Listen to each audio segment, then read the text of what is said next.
तालिबान से जंग में रेजिस्टेंस फोर्स को बड़ा नुकसान। तालिबान के हमले में अहमद मसूद के करीबी फ़हीम दस्ती और एनआरएफ के जनरल अब्दुल वदूद जारा की मौत। पंजशीर के आंदोलन को एक और झटका। अफगानिस्तान के पूर्व उपराष्ट्रपति अमरुल्लाह सालेह के घर पर हेलीकॉप्टर से हमला। सूत्रों के मुताबिक सालेह को किसी अज्ञात स्थान पर जाना पड़ा है। तालिबानी नेता अहमदुल्लाह वासिक का दावा, पंजशीर अफगानिस्तान का एक प्रांत है और जल्द ही नई सरकार के कब्जे में आएगा। एनआरएफ से बातचीत फेल होने के बाद सैन्य कार्रवाई के अलावा कोई दूसरा विकल्प नहीं है। रेजिस्टेंस फ्रंट के नेता अहमद मसूद ने एक बार फिर तालिबान से बातचीत की पेशकश की। कहा, एनआरएफ शांतिपूर्ण तरीके से विवाद के हल के लिए तैयार है ताकि आगे पंजशीर में कम से कम नुकसान। एनआरएफ का दावा, पाकिस्तानी ड्रोन से पंजशीर में हमला जारी। पंजशीर के जमीनी हालात से परिचित है पाकिस्तानी स्पेशल फोर्स। अफगानिस्तान में पाक की साजिश के खुलासे पर भड़का पाकिस्तान। पाकिस्तानी मंत्री फवाद चौधरी ने कहा, भारतीय मीडिया अफगानिस्तान पर इतना ध्यान क्यों दे रही है।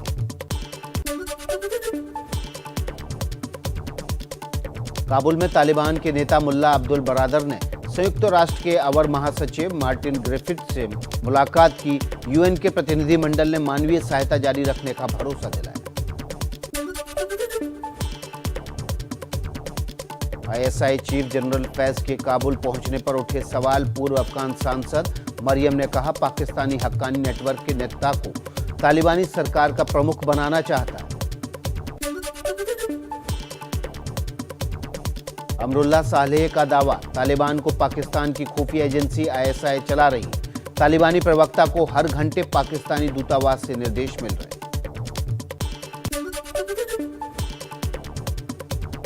अफगानिस्तान से सैकड़ों लोगों को दूसरे देश ले जाने की कोशिश कर रहे 4 निजी विमानों को तालिबान ने रोका। मजार शरीफ हवाई अड्डे के एक अधिकारी के मुताबिक वो अफगान नागरिक थे। इनमें से कई के पास वीजा या पासपोर्ट नहीं थे, जिसके चलते रोका गया।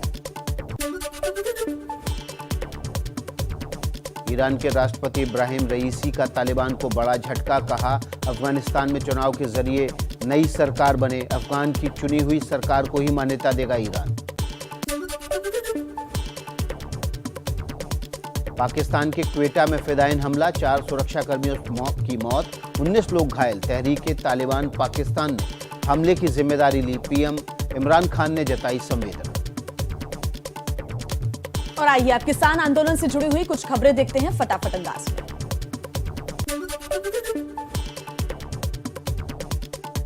उत्तर प्रदेश के मुजफ्फरनगर में किसान नेता राकेश टिकैत ने भारत सरकार की तुलना तालिबान से की। एबीपी न्यूज से बातचीत करते हुए कहा, अफगानिस्तान में खुलेआम तालिबान है, देश में पर्दे के पीछे सरकारी तालिबान है।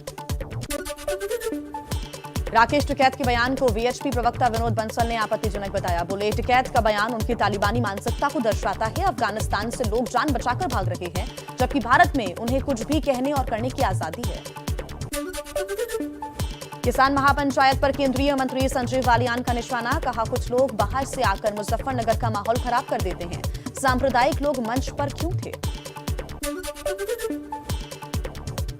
मुजफ्फरनगर के बुढ़ाना के बीजेपी विधायक उमेश मलिक का बयान। बोले, दुख की बात है कि 2013 के दंगों के बाद जिन लोगों का समाज से बहिष्कार हो गया था, वो पंचायत के मंच पर दिख रहे थे। आरोपों पर भारतीय किसान मजदूर संगठन के अध्यक्ष गुलाम मोहम्मद जौला का पलटवार। बोले, 2013 में बालियान और उमेश मलिक ने पैसे देकर दंगा कराया था। बालियान के गांव में बेकसूर लोगों की हत्या की गई। किसानों के मंच से राकेश टिकैत के सियासी बोल। कहा, मोदी, शाह और योगी बाहरी हैं, इन्हें यूपी से खदेड़ना होगा।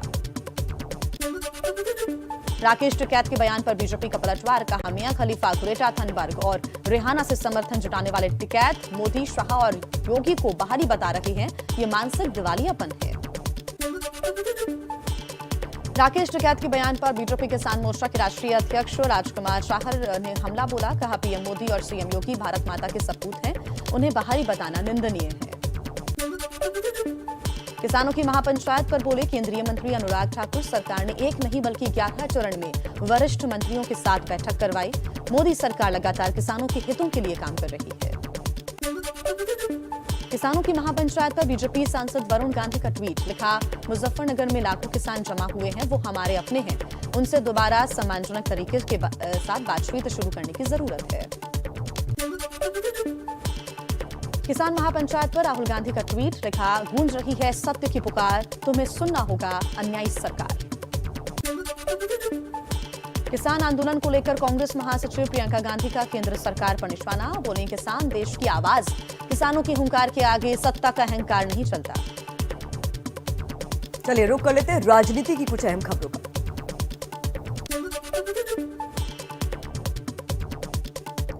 यूपी में बीजेपी ने प्रबुद्ध सम्मेलन की शुरुआत की। वाराणसी में सीएम योगी आदित्यनाथ, अयोध्या में स्वतंत्र देव सिंह और कानपुर में डिप्टी सीएम केशव प्रसाद मौर्य ने जनसभा को संबोधित किया।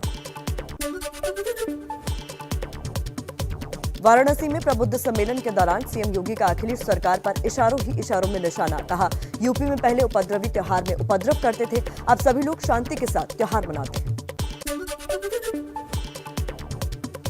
अयोध्या में एआईएमआईएम की शोषित वंचित समाज सम्मेलन के विरोध में उतरे संत असदुद्दीन ओवैसी के पोस्टर पर फैजाबाद जिला लिखने होने की वजह से सभी नाराज हैं, कहा, अयोध्या के लोगों और मुख्यमंत्री दोनों का अपमान।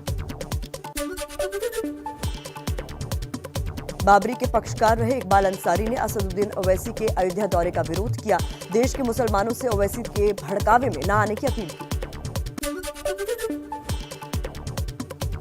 एआईएमआईएम के प्रवक्ता सैयद असीम वकार का बिना नाम लिए इकबाल अंसारी पर पलटवार, कहा, यहां आने के लिए पासपोर्ट लगता है क्या? यूपी के लोग बंगाल जाकर कह सकते हैं कि सरकार हटाओ, लेकिन ओवैसी साहब यहां नहीं आ सकते। छत्तीसगढ़ के सीएम भूपेश बघेल के पिता नंद कुमार बघेल के खिलाफ रायपुर में एफआईआर दर्ज, गिरफ्तार करने लखनऊ पहुंची पुलिस। यूपी में ब्राह्मणों के खिलाफ आपत्तिजनक बयान देने का आरोप। सीएम भूपेश बघेल का बयान, कहा, कानून से ऊपर कोई नहीं, चाहे वो मेरे 86 साल के पिता ही क्यों ना हो, उनके खिलाफ कानूनी कार्रवाई होगी। मध्य प्रदेश में बीजेपी और संघ के विचारकों के पाठ पढ़ेंगे एमबीबीएस के छात्र। कांग्रेस ने कहा, पाठ्यक्रम का भगवाकरण हो रहा है। कांग्रेस आज राज्यपाल को ज्ञापन सौंपेगी। बंगाल में उपचुनाव के लिए टीएमसी ने उम्मीदवारों का ऐलान किया। ममता बनर्जी भवानीपुर सीट से चुनाव लड़ेंगी। 30 सितंबर को वोटिंग, 3 अक्टूबर को नतीजे आएंगे। गीतकार जावेद अख्तर के बयान पर घमासान, बीजेपी नेता राम कदम बोले, जब तक माफी नहीं मांगते तब तक उनकी और उनके परिवार की फिल्म रिलीज नहीं होने देंगे। जावेद अख्तर ने कहा था कि आरएसएस बजरंग दल वालों की विचारधारा तालिबान से मिलती जुलती है। बिहार के पूर्व सीएम लालू यादव के परिवार में फूट, बड़े बेटे तेजप्रताप यादव ने छात्र जनशक्ति परिषद के नाम से बनाया अपना संगठन। बीजेपी बोली, परिवार में न्याय नहीं कर सके लालू। एनसीपी चीफ शरद पवार का मोदी सरकार पर बड़ा आरोप, कहा, विपक्ष को दबाने के लिए ईडी का इस्तेमाल कर रही है केंद्र सरकार। ऐसा पहले कभी नहीं हुआ जैसा अब हो रहा है। चलिए कुछ और फटाफट खबरों का रुख कर लेते हैं।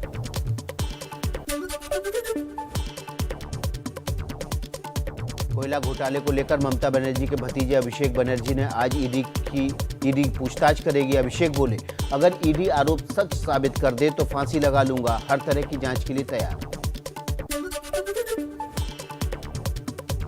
बंगाल विधानसभा में विपक्ष के नेता शुभेंदु अधिकारी को आज सीआईडी ने किया तलब। सिक्योरिटी गार्ड की मौत के मामले में पूछताछ के लिए बुलाया।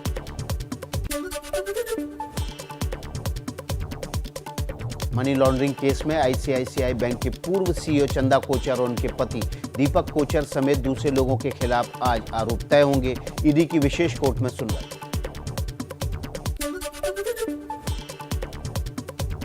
सर्वे में प्रधानमंत्री मोदी दुनिया के सबसे लोकप्रिय नेता। बीजेपी अध्यक्ष जेपी नड्डा ने कहा, पूरे देश के लिए गर्व की बात। गृह मंत्री अमित शाह का ट्वीट, मोदी जी के नेतृत्व पर हर भारतीय के विश्वास की निशानी। अपनी जमीन पर भारत विरोधी प्रदर्शन को लेकर नेपाल की सरकार सख्त। नेपाल के गृह मंत्रालय ने आदेश जारी कर कहा, पीएम मोदी का पुतला जलाने पर होगी जेल। और आइए आपको कोरोना अपडेट्स दे देते हैं फटाफट अंदाज में। देश में कोरोना के 42,766 नए मामले आए सामने। देश में एक्टिव केस 4,10,000 के पार। अकेले केरल में 29,700 से ज्यादा मरीज मिले। 74 मरीजों की हुई मौत। प्रधानमंत्री मोदी आज सुबह 11 बजे हिमाचल प्रदेश के स्वास्थ्य कर्मियों और टीकाकरण के लाभार्थियों से करेंगे बातचीत। हिमाचल में 18+ के सभी लोगों को लग चुका है पहला डोज। देश में वैक्सीनेशन का आंकड़ा 68 करोड़ के पार हो चुका है। अगस्त में रिकॉर्ड 18 करोड़ टीका लगाया जा चुका है, जबकि G7 देश सिर्फ 10 करोड़ टीका ही अब तक लगा पाए हैं। उत्तर प्रदेश में आज फिर होगा महाटीकाकरण अभियान। 30 लाख लोगों को वैक्सीन लगाने का रखा गया है लक्ष्य। उत्तर प्रदेश के सीतापुर में डेंगू की तुलना में मलेरिया के ज्यादा मामले आ रहे हैं सामने। स्वास्थ्य विभाग की टीम गांव का दौरा कर हालात का जायजा ले रही है। फिरोजाबाद में बच्चों में डेंगू का प्रकोप लगातार जारी। अस्पताल में 450 से ज्यादा मरीज भर्ती हैं। अब तक 51 से ज्यादा की मौत हो चुकी है।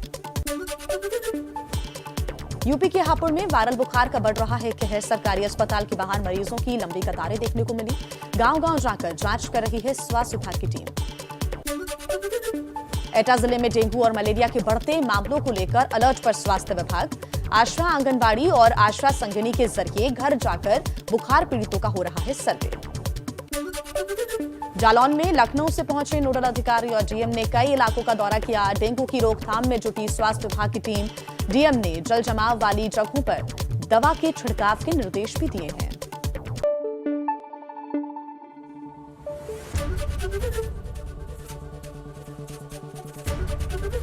एबीपी न्यूज आपको रखे आगे।